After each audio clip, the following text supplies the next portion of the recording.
আপনি কি ফটোশপে খুব সহজেই মুখের দাগ দূর করতে চাচ্ছেন?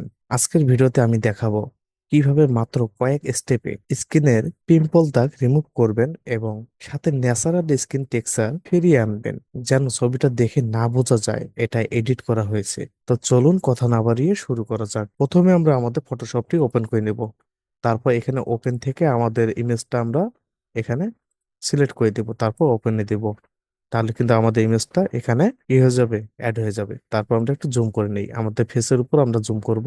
তারপর দেখেন এই ফেসটার মধ্যে দেখেন অনেক পিম্পল আছে, তো এগুলো আগে আমরা রিমুভ করব। তার জন্য এটা কিন্তু দেখেন আমাদের ব্যাকগ্রাউন্ড হিসেবে আছে ইমেজটা।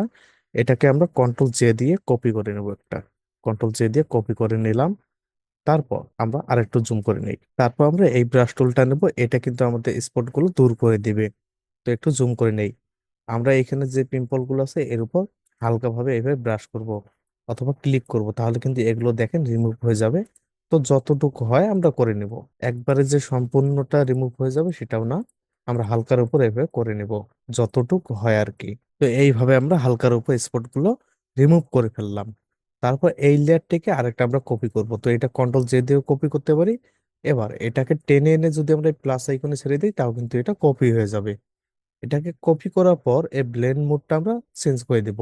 এটা নর্মাল অবস্থায় আছে, এটাকে আমরা কি করব, ভিভিড লাইট করে দিলাম। তাহলে কিন্তু এরকম হবে। তো এর আর একটা আমরা কপি করে নেই। এবার এই কপির মধ্যে আমরা কাজ করব, তার আগে এর আইকনটা আমরা অফ করে দিলাম। তারপর প্রথমটাকে সিলেক্ট করার পর আমরা ইমেজে আসবো, ইমেজ থেকে অ্যাডজাস্টমেন্ট, তারপর এখান থেকে ইনভার্ট করে দেবো এটাকে। তাহলে কিন্তু এরকম দেখাবে। তো আমরা তারপর ফিল্টারে আসবো, ফিল্টার থেকে আদার, আদার থেকে হাই পাস, আমরা এখানে এটি ক্লিক করব। তারপর আরেকটু জুম করে নিতে পারি, আমরা একটু জুম করে নেই। এবার এটাকে আমরা 5-এর মতো রাখতে পারি, অথবা এটাকে আরেকটু বাড়াতে পারি।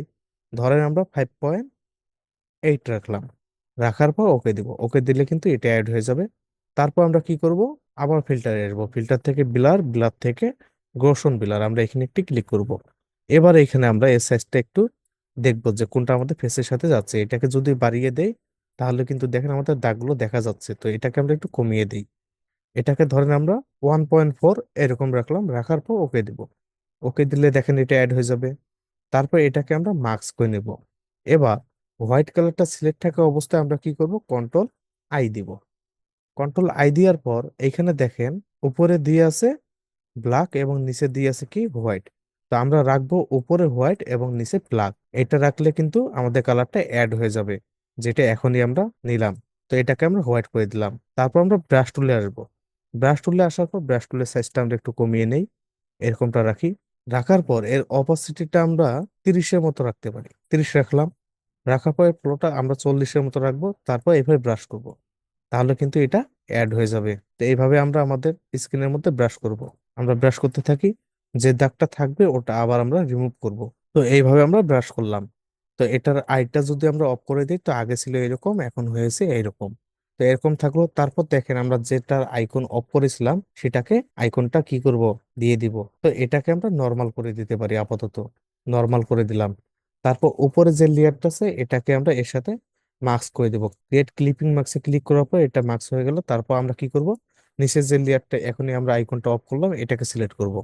তারপর আমরা ফিল্টারে আসবো, ফিল্টার থেকে ক্যামেরা ফিল্টার।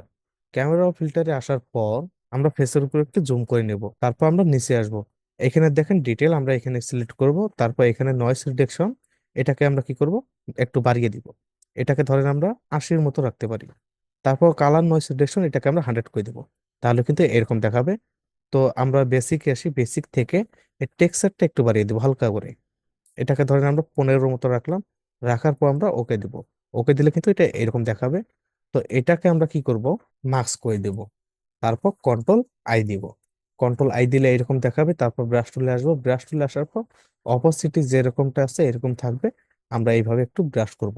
তো দেখেন কত সুন্দর কিন্তু এটা দেখা যাচ্ছে। আর কিন্তু কোনো ফেসের মধ্যে দাগটা কিছুই নেই। এবার আমরা চাইলে কিন্তু এর টেক্সচারটা আর একটু বাড়াতে পারি।